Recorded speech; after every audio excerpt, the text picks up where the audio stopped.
YouTube, what is YouTube Down Home News TV? I am Dre. Got a video coming from News Nation. Title of the video is Ex-Border Agent Tren de Aragua plans to seize control communities. Ex-Border Agent. Let's see what this person's talking about. Also this morning, a new warning about a dangerous Venezuelan prison gang making deeper inroads in the U.S. The Department of Homeland Security says members of the notorious Tren de Aragua gang are increasingly drawn to sanctuary cities. We've been reporting on Tren de Aragua for several weeks now. It's Venezuela's largest criminal organization. What would y'all do if y'all seen that through y'all's peephole?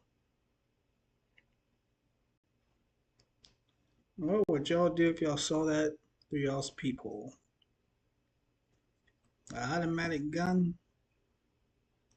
4 people with hats and hoodies on? Ah, man. I don't know. I'd be blasting through the doors. I don't care who I hit. Already linked to dozens of high-profile crimes in this country, like this apartment building takeover. This was Aurora, Colorado. For more, let's bring in Ammon Blair, who is a border agent and a senior fellow with the Texas Public Policy Foundation.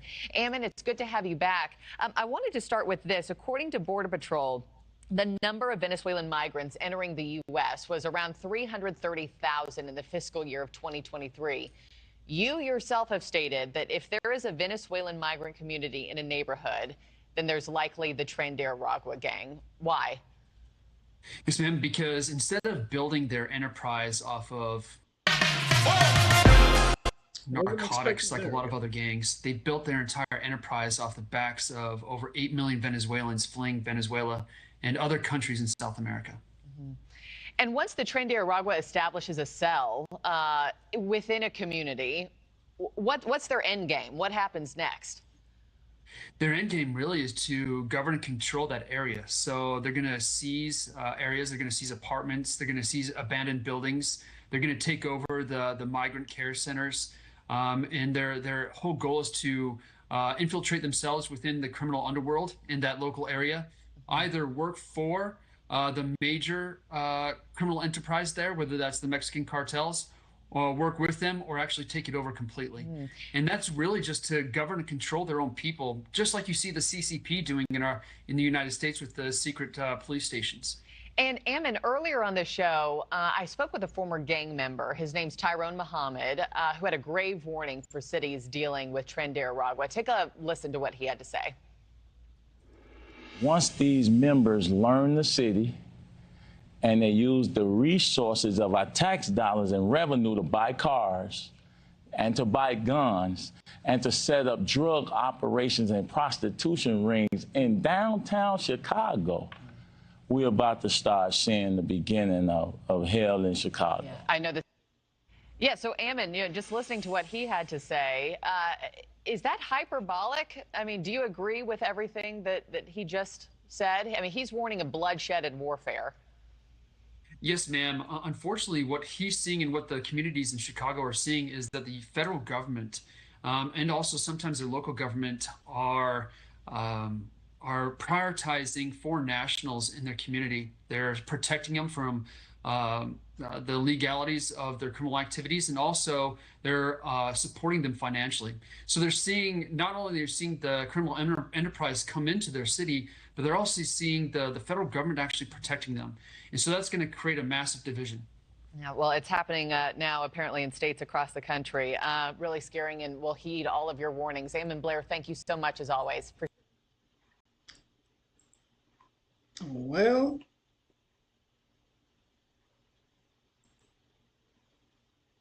I listened to this local talk radio show in the morning, and he said he's buying more ammunition for what's to come with the upcoming election, but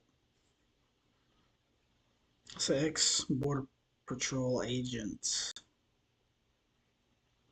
I don't think he has any reason to be a fearmonger, some would say, but Just trying to inform the people, and obviously, from what they stated, our government's not protecting us from them. They're allowing it for the most part. So, if you live in one of those big cities, man, you better get you some ammo and weaponry, because I don't know what's gonna happen, but hopefully it's not nothing too tragic, bad, or senseless. I don't know. But crazy world we're living in, people. Crazy world. The people we elect are supposed to protect, well, they can't protect us. Well, they could protect us, but they're elected to protect and do right by the people that put them in power, but it doesn't seem like it's going that way. So watch your six, people. Down on News TV, I'm Dre.